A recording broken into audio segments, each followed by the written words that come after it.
EPS 95 pension धारकों आप सभी के लिए इस वक्त की पेंशन धारकों के लिए दो बड़ी अपडेट सामने आ रही है पेंशन ईपीएस से जुड़ी। अगर आप एक ईपीएस पेंशन धारक हैं, ईपीएस पेंशन लेते हैं तो आपके लिए पहली न्यूनतम पेंशन को 1000 से बढ़ाकर 7500 करने की जो पेंशनर्स की मांग है और उसके साथ में महंगाई भत्ता डीए और मेडिकल से जुड़ी हुई मांग पेंशन भोगियों की उससे जुड़ी अपडेट आ रही है।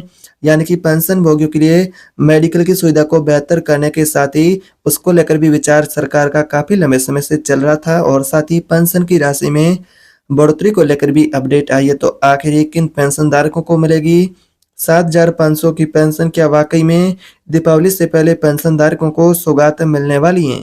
अगर आप या फिर आपके परिवार में कोई ईपीएस का पेंशन धारक है तो ये खबर आपके लिए सबसे अहम होने वाली है।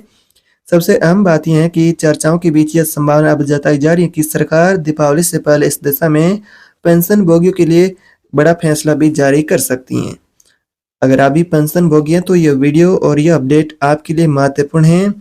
आज इसी के बारे में बात करेंगे कि फिलहाल की हकीकत क्या है पेंशन के प्रस्ताव से जुड़ी। सवाल यही कि पेंशन की बढ़ोतरी कब की जाएगी। जो पेंशन भोगी पिछले 10 सालों से यही इंतजार कर रहे थे कि सरकार पेंशन की राशि में इजाफा करे, तो फाइनली क्या उनका इंतजार खत्म होगा? क्या पेंशन की बढ़ोतरी उन्हें मिलेगी? क्या साथ में उनको नई सुविधाएं भी मिलेगी और आखिर मिलेगी तो कब से?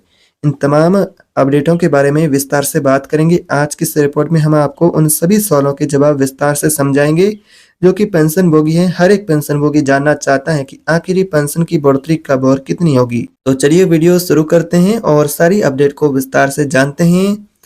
उससे पहले एक आपसे छोटी सी गुजारिश रहेगी कि चैनल पर अगर आप पहली बार है तो सब्सक्राइब करके वीडियो को पेंशन भोगी साथियों के साथ शेयर भी कर दीजिएगा। सबसे पहले बात करते हैं कि वर्तमान में कर्मचारी पेंशन योजना के तहत न्यूनतम पेंशन 1000 रुपये तय है। लंबे समय से पेंशन धारक इस पेंशन की राशि को बढ़ाने की मांग कर रहे कि पेंशन की राशि बेहद कम बता रहे हैं कि 7500 तक पेंशन और साथ में डीए और मेडिकल की सुविधा की मांग कर रहे हैं। सूत्रों के अनुसार इस पर विचार भी चल रहा है। संबंधित विभागों के बीच में पेंशन को लेकर यह चर्चा का दौर भी जारी है। अब पेंशन भोगियों की दूसरी मांग है कि पेंशन की बढ़ोतरी के साथ में डीए भी जोड़ा जाए और साथ में पेंशन भोगी और उसके जीवन साथी को मेडिकल की सुविधा का भी लाभ दिया जाए। बढ़ती उम्र के साथ स्वास्थ्य यहाँ पर पेंशन भोगियों का एक चिंता का विषय होता है, क्योंकि जैसे जैसे उनकी उम्र बढ़ती है तो स्वास्थ्य संबंधी परेशानी अभी पेंशन भोगियों की बढ़ती है। तो यहाँ पर पेंशन के अलावा खर्च भी बढ़ता है। तो पेंशन धारकों का कहना है कि यदि पेंशन राशि कम है तो मेडिकल की सुविधा भी मिलनी चाहिए। इसी मुद्दे पर भी चर्चा हो रही है। संभावना है कि इसे पेंशन धारकों के लिए सुधार के पैकेज में इसे भी शामिल किया जा सकता है और साथ में पेंशन के साथ में यहाँ पर मेडिकल की सुविधा भी दी जा सकती है। यानी कि पेंशन धारकों के लिए यहाँ पर पेंशन की बढ़ोतरी एक प्रमुख मांग है और साथ में मेडिकल की सुविधा भी देखा जाए तो पेंशन भोगियों के लिए एक महत्वपूर्ण सुविधा होगी और साथ में महंगाई भत्ता भी यानी कि डीए भी दिया जाए। तो इन तमाम मुद्दों को लेकर चर्चाएं हो रही हैं और सरकार का रुख भी सकारात्मक है। तो यहाँ पर दीपावली से पहले संभावना आखिर क्यों? क्या दीपावली से पहले पेंशन भोगियों को पेंशन की बढ़ोतरी की सौगात वाकई में मिलने वाली है? अब सवाल है कि दीपावली से पहले ही फैसला आखिर क्यों माना जा रहा है। दरअसल सभी पेंशन भोगी यही जानना चाहते हैं कि पेंशन की बढ़ोतरी कब होगी। दरअसल संसद का मानसून सत्र भी जारी है और इसमें पेंशन की बढ़ोतरी का मुद्दा भी कई बार पेंशन भोगियों का यहाँ पर पेंशन की बढ़ोतरी का मुद्दा उठ चुका है।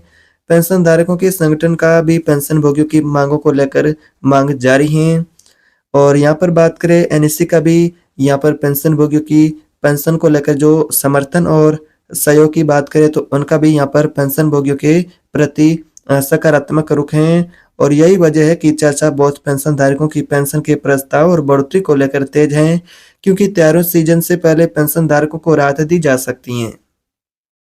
अब बात करते हैं कि पेंशन के कैलकुलेशन की। तो पेंशन का कैलकुलेशन आखिर ही पेंशन धारक है उन सभी के लिए जो पुराना पेंशन का फॉर्मूला है उसी के आधार पर होते हैं। जो कि नए पेंशन भोगी है वो यह भी जानना चाहते हैं कि आखिर उनको पेंशन कितनी मिलती हैं और कैसे मिलती हैं। तो आप सभी को पता है कि पेंशन का आधार औसत वेतन और सेवा अवधि को माना जाता है। फॉर्मूला है कि औसत वेतन गुणा सेवा वर्ष और उसे 70 से विभाजित किया जाता है। आप सभी समझ चुके होंगे, जो नए पेंशनभोगी वो भी आसानी से समझ जाएंगे। आसान भाषा में आपको सारी जानकारी मिलेगी। यही गणना के आधार पर 7,500 का पेंशन का आपको राशि मिलता है। यानी यह केवल एक अनुमानित नहीं बल्कि फॉर्मूले से निकाला गया हुआ प्रमाण आपको पेंशन के रूप में यहाँ पर 7,500 रुपए का वर्तमान में मिलता है। लेकिन इस महंगाई के दौर में देखा जाए तो वर्तमान में यह पेंशन की राशि बेहद ही कम है। यानी कि पेंशन भोगी हैं उनके लिए वर्तमान में जीवन जीने लायक पेंशन की राशि 1,000 कम है और पेंशन भोगियों को 7,500 रुपए की पेंशन बहुत ही कम पेंशनधारकों को मिलती है। बाकी पेंशन भोगी वो 1, 2,000, 3,000 पेंशन से ही गुजारा करते हैं। और यहाँ पर बात करें तो पेंशन को लेकर कुछ ये ताजा अपडेट सामने आ रहे हैं कि पेंशन भोगी हैं उनकी पेंशन की बढ़ोतरी आखिर कब तक होगी। हकीकत यह है कि अभी तक कोई अंतिम पेंशन को लेकर तारीख घोषित नहीं हुई है, लेकिन पेंशन का प्रस्ताव मौजूदा चर्चा में है।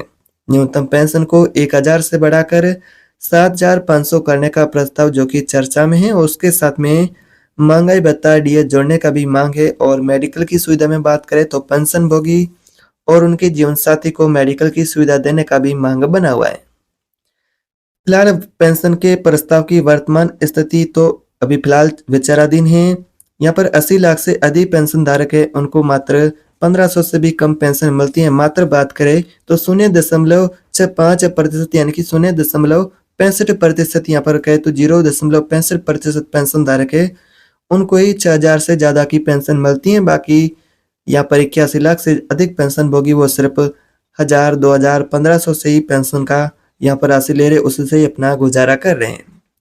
स्पष्ट है कि बड़ी संख्या में पेंशन धारक है उनको बेहद ही कम पेंशन राशि मिलती है और पेंशन की राशि बेहद कम से वो अपना गुजारा करते हैं।